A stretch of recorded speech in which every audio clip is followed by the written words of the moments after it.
Vinheta de abertura. Fundo azul. Ao centro, círculos tomam o aspecto de um átomo que dá lugar a um globo terrestre que gira em torno do próprio eixo. Círculo branco. Dentro dele, nome do programa. Meio Ambiente por Inteiro. Repórter Leonardo Ferreira, Brasília, DF. Olá, seja bem-vindo ao Meio Ambiente por Inteiro. Na semana passada, nós fizemos um programa especial em homenagem ao Dia Mundial do Meio Ambiente. Falamos sobre desmatamento, mudanças climáticas e a perspectiva para os próximos anos. Nesta semana, a gente continua falando sobre os desafios e vamos mostrar iniciativas de gente disposta a fazer o bem para o planeta. Praia cercada por lixo orgânico e inorgânico. A pauta sobre a saúde do planeta nunca foi tão discutida. Ganhou força de alguns anos para cá. Pedaços de plásticos dentro d'água. Pessoas catam lixo em frente ao mar. Meio ambiente virou assunto na roda entre amigos, na conversa no restaurante, no cafezinho, na televisão. Isso é bom porque faz a população repensar as atitudes. Ativista Greta Thunberg apoia a cabeça em sua mão direita. Isso porque Dai às vezes a Ribeiro, gente tem alguns engenheira ambiental do desconfortos, Instituto Arapoti. faz alguns questionamentos, e é importante isso porque assim a gente consegue mudar nossos hábitos, mudar nossas atitudes. O vidro, por exemplo, aqui no DF, antigamente era descartado e ia para o aterro sanitário. Hoje nós temos vários pontos de entrega voluntária em várias cidades satélites e está funcionando muito bem e hoje está sendo reciclado em outro estado. Então, conversar, dialogar é muito importante para a gente transformar o nosso mundo e ter um mundo melhor. Imagem embaçada com luzes vermelhas. Sempre falamos aqui no programa, cuidar da saúde do planeta não é um dever exclusivo do Estado, é compromisso de todos. Nada mais justo, já que todo mundo usufrui dos recursos naturais. Aliás, da hora em que acordamos até deitar na cama, né? Imagina um dia sem água, Torneira goteja água. sem alimentos, Mulher coloca couve em prato. sem energia elétrica. Melhor não, né? Tudo o que a gente precisa vem da natureza. Até se você for construir a sua casa, por exemplo, cimento vem da rocha, que é um calcário.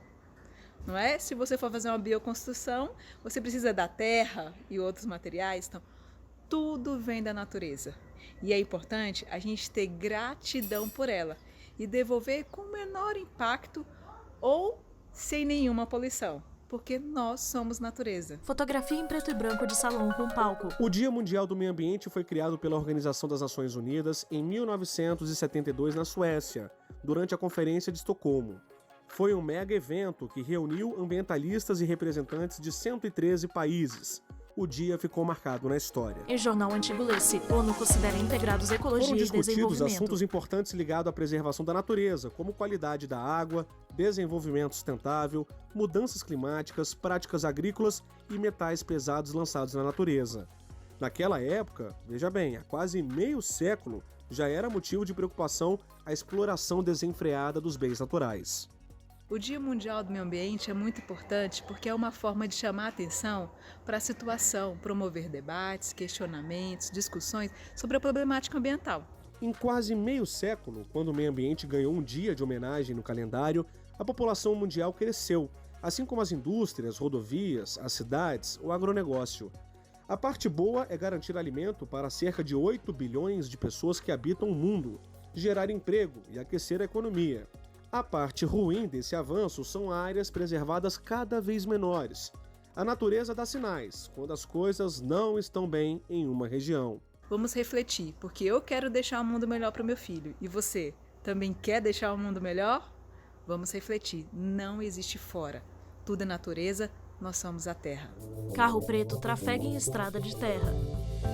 Para entender melhor o que estamos falando, viemos a Sobradinho, a 30 quilômetros da área central de Brasília. Somos recebidos pelo professor de matemática Heron. Ele é morador da região há 50 anos e realiza um trabalho de educação ambiental com as crianças nas escolas. Estamos, mais precisamente, no Núcleo Rural 2 de Sobradinho, às margens de um dos rios mais importantes do Distrito Federal. O Ribeirão Sobradinho tem quase 30 quilômetros de extensão, banha várias áreas rurais e deságua no rio São Bartolomeu. Imagem do rio São Bartolomeu. O Ribeirão Sobradinho marcou a vida de muitas gerações, como a do Heron. Heron Souza, professor. Local, eu aprendi a nadar. A água por aqui era sempre limpa, boa para beber, boa para banhar e não existia erosão na nossa região. Córrego. Hoje a situação é outra. O rio de água limpa, volumosa, foi impactado nas últimas décadas, com ocupações irregulares, atividades rurais, industriais e esgotamento sanitário. A diferença é significativa, uma vez que eu, desde a minha idade infantil, conheço esse ribeirão, tomando banho nas suas águas. Aqui no Horto Florestal existia um lugar muito bom para a comunidade tomar banho. Essa própria barragem do Clube Bancrévia, lá na quadra 1, a geladeira, quantas pessoas aqui na cidade hoje que são pais, avós, bisavós, beberam desta água e tomaram banho neste rio. Na atualidade, não tem como uma pessoa sequer apreciar, contemplar a natureza devido ao processo acentuado de degradação ambiental, com um processo agressivo de erosão, de forma que a comunidade não tem possibilidade de usufruir minimamente de qualquer atividade nas margens do Ribeirão atualmente. Erosão. Esse é um dos principais problemas que os moradores reclamam às margens do rio. Resultado dos problemas que citamos há pouco. Onde há desmatamento, drenagem de estradas e novas áreas de plantio, é difícil não ter erosão. Um solo desgastado, com pouca vida, pode se regenerar, mas isso demora décadas. Melhor do que pensar em solução para o problema é se prevenir.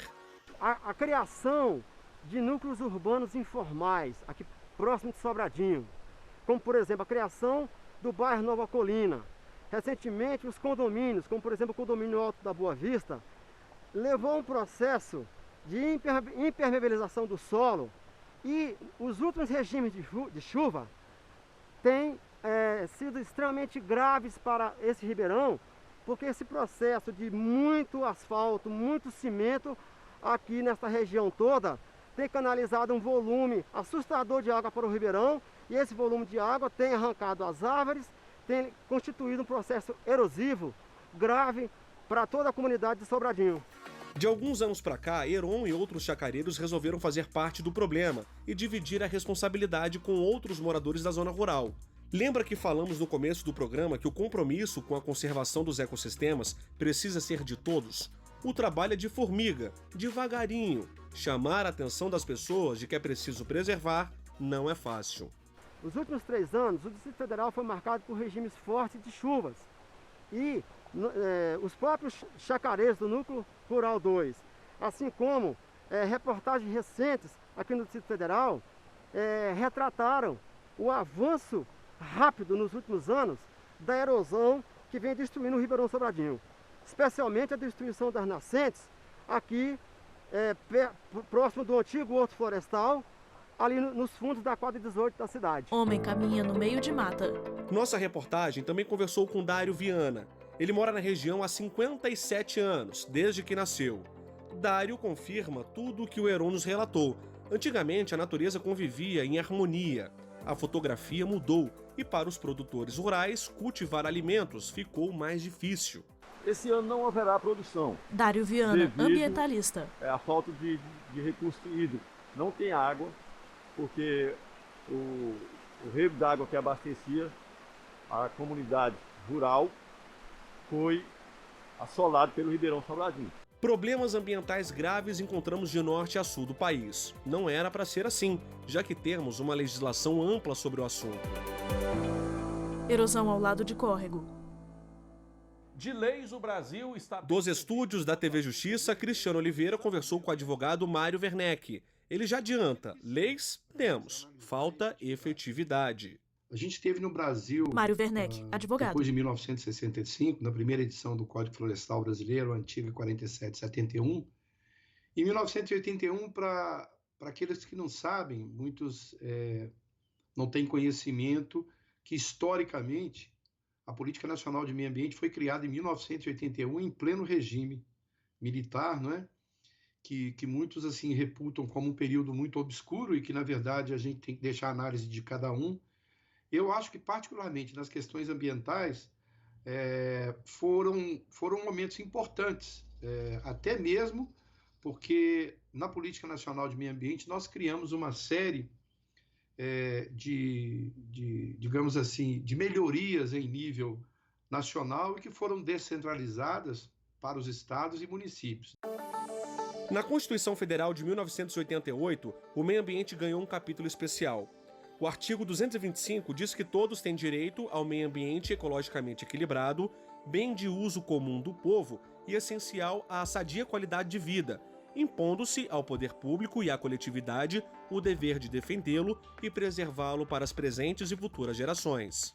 Esses acontecimentos que vivenciamos em janeiro, em fevereiro e março no Brasil, com as capitais num verdadeiro caos, digamos, hídrico, é lamentável saber, por exemplo, que em São Paulo basta uma chuva de 1 hora para que a cidade vire um tormento. Então, algo deve ser feito. Agora, para ser feito, nós precisamos mudar a nossa mentalidade no cumprimento das nossas ações, enquanto cidadãos, enquanto operadores do direito.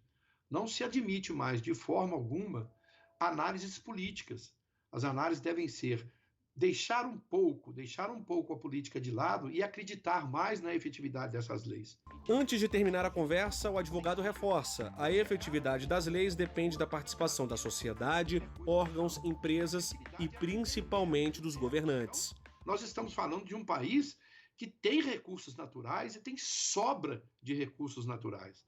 Então, quem tem que efetivamente traçar essas políticas, mas de uma certa forma também deixar que as pessoas interessadas nessa grandeza façam parte desse bioma, não é? Que é um bioma fantástico. O bioma Brasil não é Mata Atlântica, não é Amazônia, não é Cerrado, não é Campos Altos, não é Pampa. O Brasil é um alto bioma.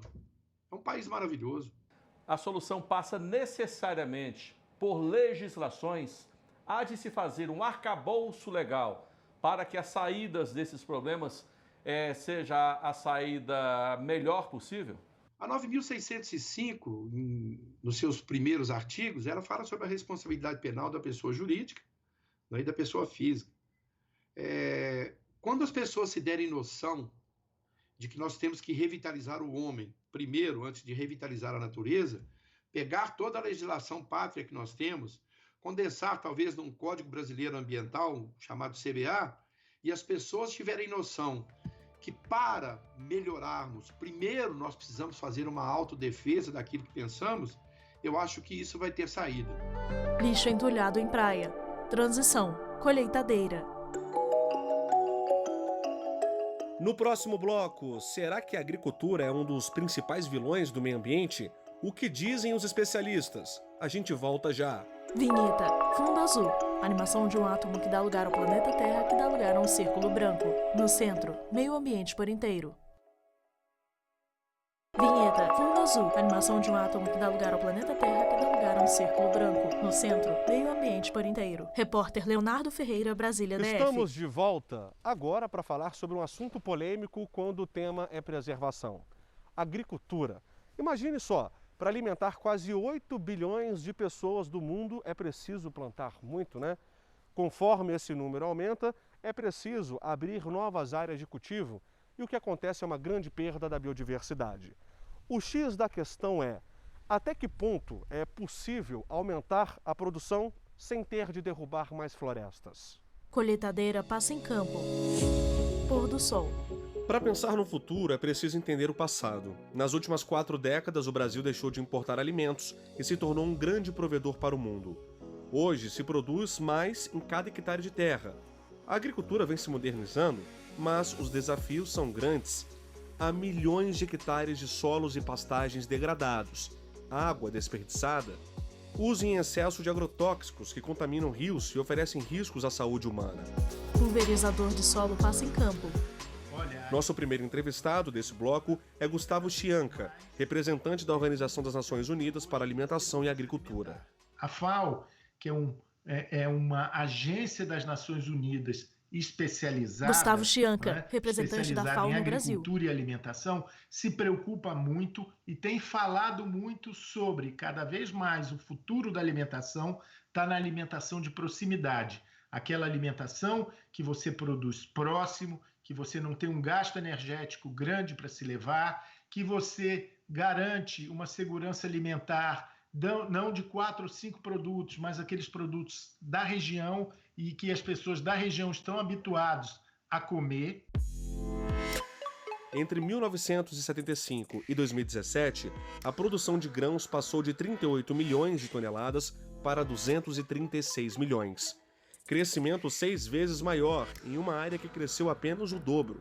No mesmo período, a produção do trigo, por exemplo, aumentou em 346%, o arroz 317% e o milho 270%. Aí você deve estar se perguntando os motivos desse aumento significante, né? São vários fatores. Aliás, uma combinação de fatores. Gado caminha em Campo Verde. O Brasil é privilegiado na abundância de recursos naturais em extensas áreas propícias para plantio, disponibilidade de água, luz natural, calor. São elementos fundamentais para a vida. Mas o agronegócio não sobrevive apenas destas condições. É preciso ter investimento em pesquisa agrícola para aumentar a produtividade com novas tecnologias e inovações. Colheitadeira amarela passa em campo. A relação da agricultura com o meio ambiente é fundamental. Sem o meio ambiente não existe agricultura.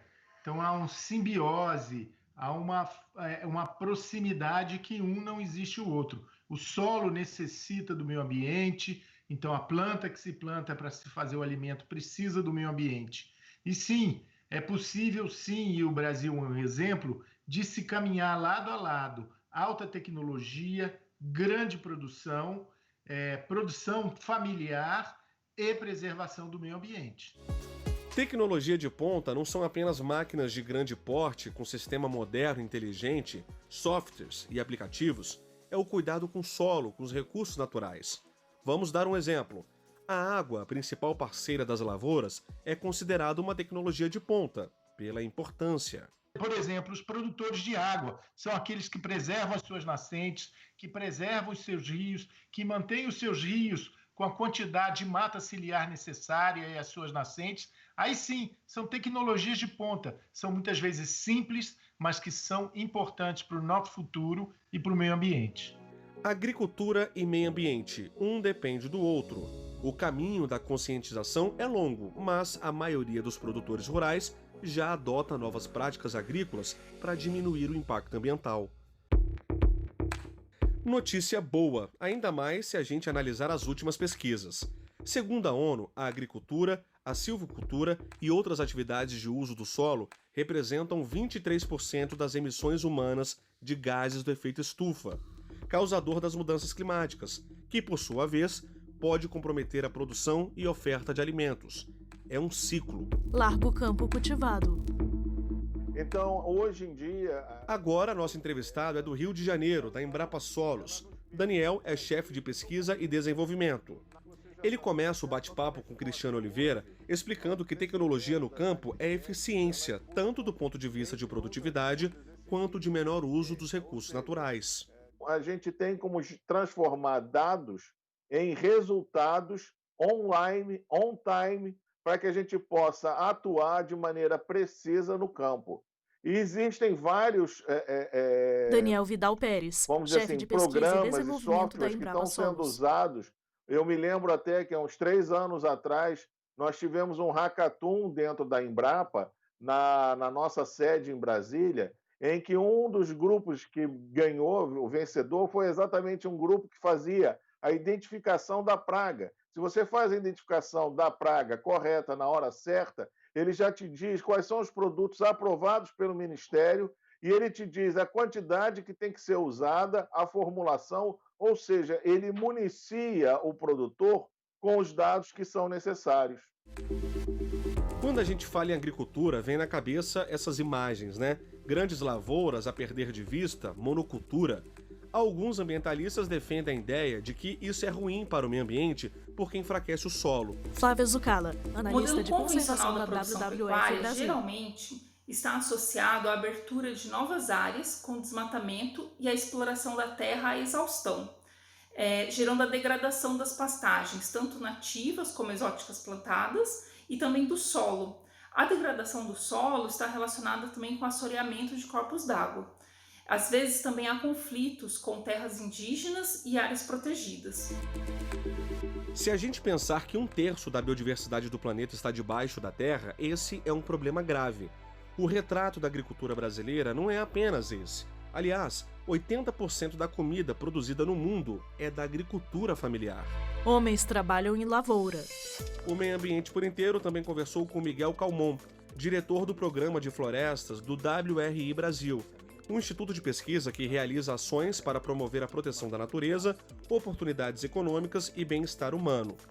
Lembra que no começo do bloco nós perguntamos se é possível aumentar a produção de alimentos sem derrubar mais florestas? Com a palavra, Calmon.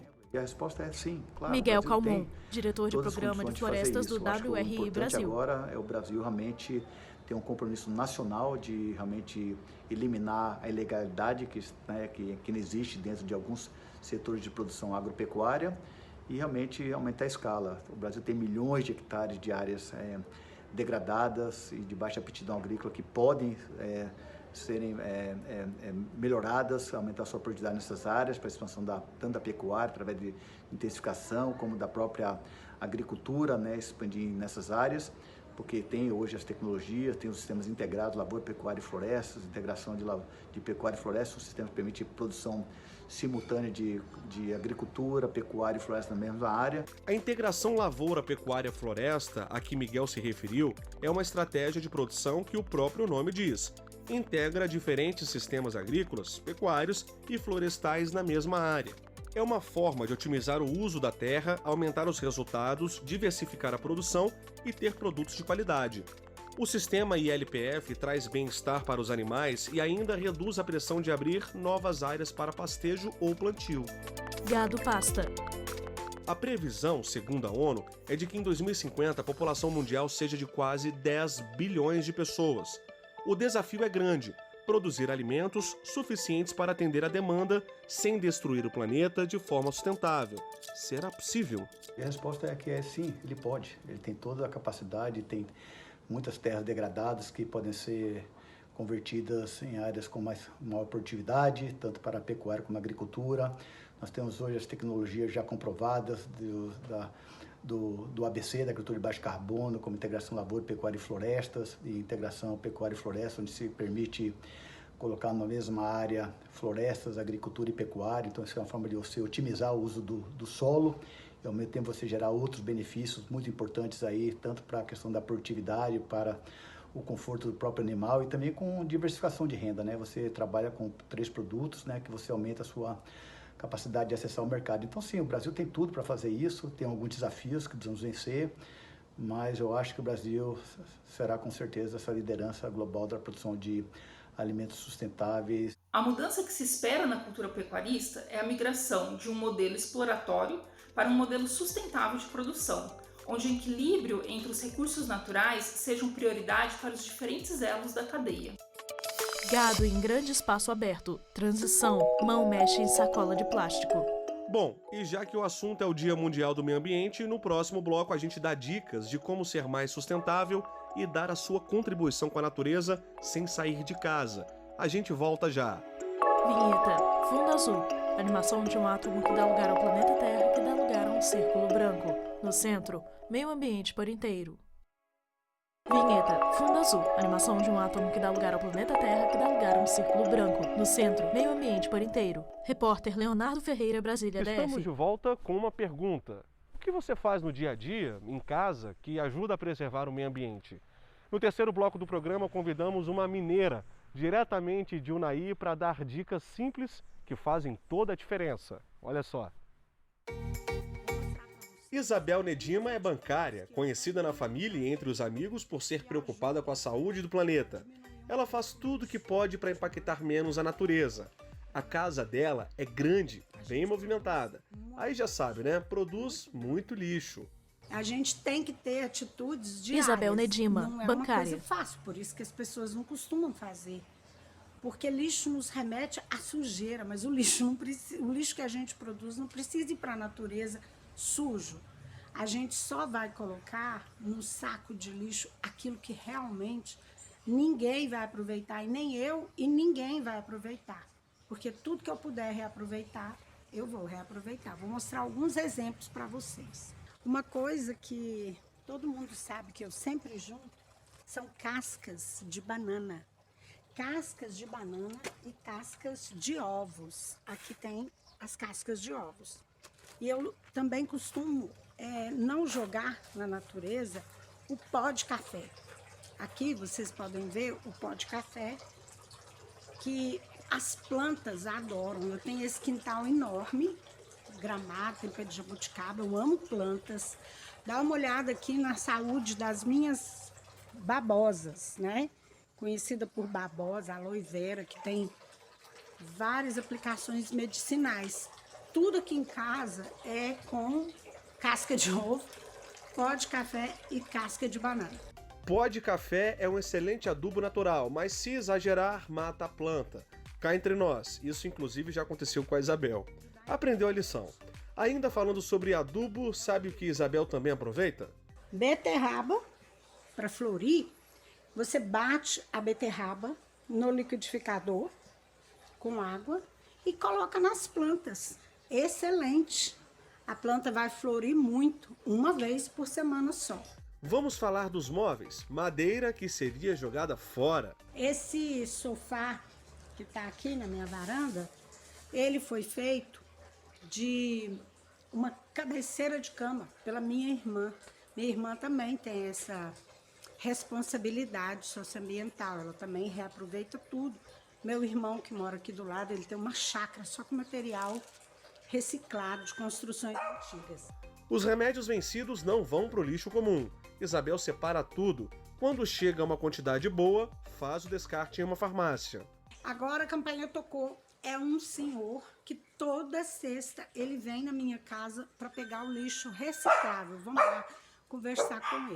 Esse é o Adedinho. Ele vem aqui na minha casa toda sexta-feira para levar o lixo que vai ser reaproveitado. Ó.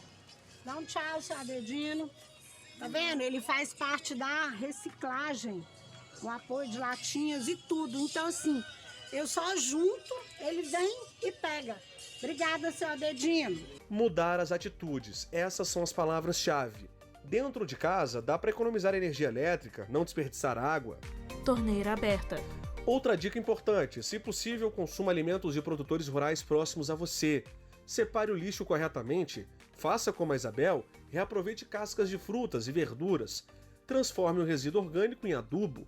Pilhas, baterias e medicamentos não podem ser descartados de qualquer jeito, para não contaminar os recursos hídricos. Parabéns a Isabel e a todos que mudaram o comportamento. São pequenas atitudes no dia a dia, mas eu acredito que se a gente se esforçar, a gente vai conseguir ter um mundo mais limpo. Eu preciso ter um mundo mais limpo para o meu neto, para que ele não abra a janela da casa dele e se depare com um monte de lixo. Né? Vamos ajudar, vamos nos esforçar. A gente consegue, cada um na sua possibilidade. Eu moro numa casa, quem mora em apartamento também pode fazer a mesma coisa, viu? Papel higiênico, resto de comida, fralda. De Unai, em Minas, para Santo André, São Paulo, Érica é designer de interiores e usa a internet para dar dicas de como viver mais sustentável.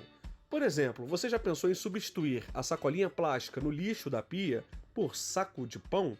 O papel, ele é biodegradável, gente. Então, assim, menos pior, ok? Então, menos pior colocar esse lixo num saquinho de papel. E a segunda etapa da separação do meu lixo é... Érica Carpuc, designer de o interiores. meu lixo reciclável. E aí, tudo que eu tenho aqui de resíduo seco, eu coloco aqui neste baldão. Ele tá bem vazio hoje, porque aqui em Santo André, que é onde eu moro, na cidade de Santo André, São Paulo, existe a coleta seletiva. Última dica, essa eu tenho certeza que você vai gostar. Tem tudo a ver com sabor e sustentabilidade. Temperos, eles pegam raiz, ou se ele tiver raiz, ele cresce novamente. É o caso do alho poró, cebolinha, poejo, que já tenha uma raizinha ali, manjericão. Eu não tenho como comprar ele com raiz. Coloco na água, ele cresce a raiz e depois eu coloco no vasinho, olha só. Então eu vou colocando nos meus vasos lá embaixo.